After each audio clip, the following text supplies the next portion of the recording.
যে কোম্পানিগুলো রয়েছে, লেইস রয়েছে, আমরা দেখেছি অনেক ইস্পাত কোম্পানি রয়েছে, টয়লেট ক্লিনিং কোম্পানি রয়েছে সাকিব আল হাসানের। আমরা দেখেছি অনেক কোমল পানীয়র ব্র্যান্ড রয়েছে সাকিব আল হাসানের সাথে জড়িত, অনেক মোবাইল কোম্পানি রয়েছে সাকিব আল হাসানের সাথে জড়িত। এই কোম্পানিগুলো এই দেশের মানুষের ইমোশনস, এই দেশের মানুষের ইনভলভমেন্ট দিয়ে তারা ব্যবসা করে। তো যেই মানুষটা বাংলাদেশের ইমোশনকে প্রাধান্য দেয় না, সবার উচিত সাকিব আল হাসানের সাথে সকল ধরনের চুক্তি ইমিডিয়েটলি রিভোক করে ফেলা। এটা আমার দাবি, আমাদের দাবি। ব্যবসা সবকিছু না, মনে রাখবেন। ব্যবসা একদিন শেষ হয়ে যাবে, সাকিবের ফর্ম এটা থাকবে না, কিন্তু আপনারা জাতির সাথে দুই নাম্বারি করলে সেটা মানুষ মনে রাখবে। আসসালামু আলাইকুম, ওয়েলকাম করছি রিয়াসাদ আজিম। ভিন্ন ধর্ম মতাদর্শে যারা শুনছেন সবার প্রতি আন্তরিক কৃতজ্ঞতা। বাংলাদেশ ক্রিকেট দলের, বাংলাদেশ ন্যাশনাল টিমের প্র্যাকটিস চলছে, হোম অফ ক্রিকেটে এই মুহূর্তে আমি অবস্থান করছি। আমার এই ভিডিও করা নিয়ে অনেকের অনেক ধরনের ঝামেলা হয় ইদানিং, যেখানটায় দ্বারা করলে নাকি আমাকে স্ট্রাইক মিস্টেক মেরে উড়িয়ে দিবে, আমার পেস টেস খেয়ে দিবে। যা হোক, সেগুলো পরের আলোচনা, সেই ব্যাপারটা আমরা পরবর্তী সময়ে সলভ করবো আমরা সবাই মিলে। যেই আলোচনাটা করতে চাই সেটা হচ্ছে আমরা যারা আপনারা আমাকে শুনছেন এবং আমি প্রত্যেকটা সিচুয়েশনে যে কোনো অন্যায়ের সাথে যখন কোনো একটা মাধ্যম, কোনো একটা গোষ্ঠী জড়িয়েছে সেটা প্রতিবাদ করার চেষ্টা করেছি, ঠিক সেই জায়গায় আমাদের পুরো কমিউনিটি, যে ইয়াং জেনারেশনটা বাংলাদেশের পরিবর্তনের সূচনা করার চেষ্টা করেছে, সেই কমিউনিটি থেকে শুরু করে আমাদের সাংবাদিক কমিউনিটি যারা পজিটিভ চিন্তা করছে, সবার মধ্যে একটা বড় প্রশ্ন ছিল, সবার মধ্যে একটা বড় প্রশ্ন আছে। যারা বড় বড় কথা বলেছে, যারা বাংলাদেশের গুড় খেয়েছে, যারা বাংলাদেশের মধু খেয়ে দিন শেষে বিদেশে সেটেল করার মতো, চলে যাবার মতো, সাফারি দেখার মতো অবস্থা তৈরি করেছে, সেই মানুষগুলো, সেই ক্যারেক্টার হিসেবে যারা এই আন্দোলনের সময় আমাদের সামনে চলে এসেছে যে তারা আসলে নিশ্চুপ, জাতির সূর্য সন্তানরা প্রাণ দেবে, রাস্তায় রক্ত ঝরবে, সন্তানের লাশ বাবার কাঁধে থাকবে, কিন্তু তাতে তাদের কোনো কিছু আসে যায় না। তারা তাদের এনজয়মেন্ট, অ্যামিউজমেন্ট নিয়ে যখন ব্যস্ত থাকে, সেই পার্টিকুলার ক্রিকেটাররা বাংলাদেশকে প্রতিনিধিত্ব করবে, যে দলটা ন্যাশনাল টিম, জাতীয় দল, যেই দলটা বাংলাদেশের হয়ে অংশগ্রহণ করতে যাবে, পাকিস্তানের টেস্ট খেলবে সেখানটায়, সেই ক্রিকেটারদের কেউ কি ওই পার্টিকুলার দলে সিলেক্টেড হবার যোগ্যতা রাখে?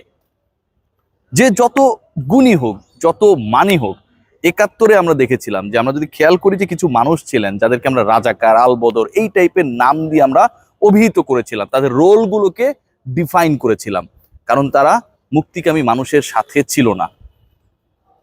যেই পার্টিকুলার ক্রিকেটারকে নিয়ে এই আলোচনাটা হচ্ছে, সাকিব আল হাসান, তিনি কি সেই রকম একটা রোলের থেকে কম রোল প্লে করেছেন? ওই সময় যারা রাজাকারের ভূমিকায় ছিলেন তারা কিন্তু এতটা জনপ্রিয় ছিল না। সেই সময়ের যে মানুষগুলো পূর্ব পাকিস্তানে বসবাস করত, যে মানুষগুলো পূর্ব পাকিস্তানে থাকতো, তাদের কাছে তাদের জনপ্রিয়তা ছিল না। তাদের জনপ্রিয়তার কারণে তারা বিভিন্ন ব্র্যান্ডের বিশাল অ্যাম্বাসেডর হয়ে যাননি। কিন্তু বর্তমান সময়ে আধুনিক প্রেক্ষাপটে ভিন্ন নামে আজকে আমরা যাকে স্পেশালি দেখেছি, তিনি কিন্তু এই দেশের মানুষের ইমোশন নিয়ে খেলেছেন, ব্র্যান্ড অ্যাম্বাসেডর হয়েছেন, এবং একই সাথে সেটাকে পুঁজি করে ওই ল্যাভিশ লাইফ, যেটা তিনি কানাডায় গিয়ে সাফারি দেখার মাধ্যমে প্রমাণ করেছেন, প্রকাশ করেছেন, তিনি এবং তার স্ত্রী, তার যে ফ্যামিলি রয়েছে, তারা সেই ছবি আপলোড করার মতো একটা স্পর্ধা দেখেছেন ওই সময়টাতে। তাদের ব্যাপারে আমরা কি বলতে পারি? এই মানুষগুলো কি জাতীয় দলে সিলেক্ট, যত বড় ক্রিকেটার হোক, যোগ্যতা রাখে?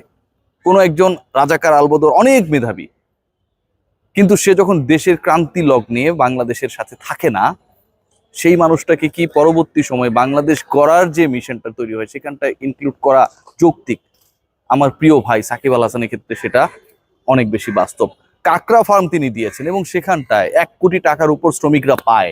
এখন সবাই মুখ খুলছেন। আপনারা ভাবতে পারেন যে এমন একজন ক্রিকেটার, যিনি তার ক্রিকেটীয় মেধার থেকে ব্যবসায়িক চিন্তাটা সবসময় বেশি করার চেষ্টা করেছেন, যিনি কাকড়ার ঘের করেছেন, ফার্ম করেছেন, এবং পার্টিকুলারলি ওখানকার শ্রমিকরা যখন ঠিকভাবে স্যালারি পায় না, খুনের মামলা, পুলিশ খুনের মামলার আসামি, সেই আসামির যখন তিনি ব্র্যান্ড অ্যাম্বাসেডর হন তার ব্যবসা প্রতিষ্ঠানের, এবং সেটা নিয়ে যখন কেউ কোনো কথা বলে না, ঠিক তখন এখন তো আমাদের সোচ্চার হবার, এই অন্যায়গুলোর প্রতিবাদ করার তো সময় এসেছে। তিনি কি যোগ্যতা রাখেন ন্যাশনাল টিমে সিলেক্টেড হবার? আমি এই মিরপুরে দাঁড়িয়ে সেই স্পর্ধা দেখাতে চাই। আজকে যারা আমাদের ইমোশনস, আমাদের ফিলিংসের সাথে একাত্মতা প্রকাশ করেনি, সেফ সাইডে ছিলেন, সবই বাদ দিলাম। ওই সময় যে মানুষটা সোশ্যাল প্ল্যাটফর্মে তার ঘুরে বেড়ানোর ছবি পোস্ট করে, আপনারা চিন্তা করেন যে তিনি হয়তো পলিটিক্যাল কারণে করেন নাই, কিন্তু এই ছবিটা যখন পোস্ট করেন এবং দেখানোর চেষ্টা করেন উই আর হ্যাপি ফ্যামিলি, আমরা খুব ভালো সময় পাস করছি, এটার ব্যাখ্যাটা কি ভাই, কি বলবেন? অনেক সাকিব হেটার্স আমাকে বারবার আক্রমণ করেন।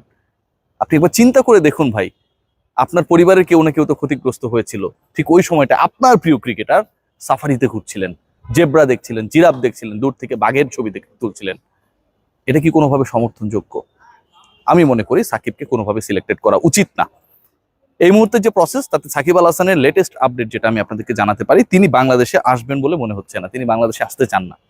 কারণ আসলে এখানকার মানুষ এই মুহূর্তে যে পরিমাণ সাকিব কেন্দ্রিক ইস্যুতে বিরক্ত, বিব্রত, লজ্জিত, এটার রিফ্লেকশনটা কি হতে পারে সেটা তিনি খুব ভালোভাবে বুঝছেন। আমি উদাত্ত আহ্বান জানাবো, সাকিবের যত ডিফেক্টিভ 2 নাম্বার ব্যবসা রয়েছে, শেয়ার মার্কেটে তার 2 নাম্বার ব্যবসা রয়েছে, সেখানটায় আমরা দেখেছি তিনি তার বাপের নাম চেঞ্জ করে ফেলেছেন পর্যন্ত। আমরা সাকিব আল হাসানকে দেখেছি মানব পাচারকারী সংগঠন করেছেন তিনি, ফিয়েস্তা নাম, সেখানটার ব্যাপারেও তাকে কোনো ধরনের জাজমেন্টের মধ্যে আনার কেউ চেষ্টা করেনি, উল্টো দুর্নীতি দমন কমিশনে তিনি শুভেচ্ছা দূত হয়ে গেছেন। মানে বাংলাদেশে এটা সম্ভব আসলে। আমরা দেখেছি সাকিব আল হাসান যে মানুষগুলো মাথার ঘাম পায়ে ফেলে কাকড়া খামারে কাজ করেছিল, সেই মানুষগুলো বেতন বাকি রেখেছেন। আমরা দেখেছি তিনি খুনের মামলার যিনি আসামি ছিলেন তার ব্র্যান্ড অ্যাম্বাসেডর হবার চেষ্টা হয়েছেন। আমরা দেখেছি একজন ফিক্সচার সাকিব আল হাসানকে তার দর্শক যারা তার খেলা দেখে তাদেরকে পেটাতেও। প্রত্যেকটা জিনিসের হিসাব নেওয়া হবে, প্রত্যেকটা জিনিসের হিসাব চাই। আমরা যেমন বলেছি যে প্রত্যেকটা হত্যাকাণ্ডের এক ফোঁটা রক্তের আমরা বিচার চাই, হিসাব চাই। সাকিব আল হাসান, যাকে বাংলাদেশ পেলে পুষে এত বড় ক্রিকেটার বানিয়েছে, এই মিরপুরের চৌহদ্দিতে তিনি এত বড় ক্রিকেটার হয়েছেন, যিনি বাংলাদেশে প্র্যাকটিস সেশনগুলোতে অ্যাটেন্ড করাকে গুরুত্বপূর্ণ মনে করেননি শুধুমাত্র ব্র্যান্ডিং এ যাবেন দেখে, সেই সাকিব আল হাসানের যত 2 নাম্বারি কর্মকাণ্ড আছে প্রত্যেকটার বিচার চাই। এই নাগরিক সমাজ, তরুণ প্রজন্ম যেন দেখিয়ে দিতে পারে যে কেউই আসলে হিসাবের বাইরে নাই, হিসাবগুলো এনশিওর করতে হবে, হিসাবগুলো আজই এনশিওর করতে হবে। এবং একই সাথে আমি আহ্বান জানাতে চাই প্রত্যেকটা হাউসকে, আজকে এই যে হাউসগুলো রয়েছে, স্কয়ার রয়েছে এখানটায় বড় বড় যে কোম্পানিগুলো রয়েছে, লেইস রয়েছে, আমরা দেখেছি অনেক ইস্পাত কোম্পানি রয়েছে, টয়লেট ক্লিনিং কোম্পানি রয়েছে সাকিব আল হাসানের, আমরা দেখেছি অনেক কোমল পানীয়র ব্র্যান্ড রয়েছে সাকিব আল হাসানের সাথে জড়িত, অনেক মোবাইল কোম্পানি রয়েছে সাকিব আল হাসানের সাথে জড়িত। এই কোম্পানিগুলো এই দেশের মানুষের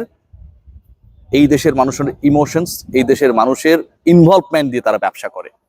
তো যেই মানুষটা বাংলাদেশের ইমোশনকে প্রাধান্য দেয় না, সবার উচিত সাকিব আল হাসানের সাথে সকল ধরনের চুক্তি ইমিডিয়েটলি রিভোক করে ফেলা।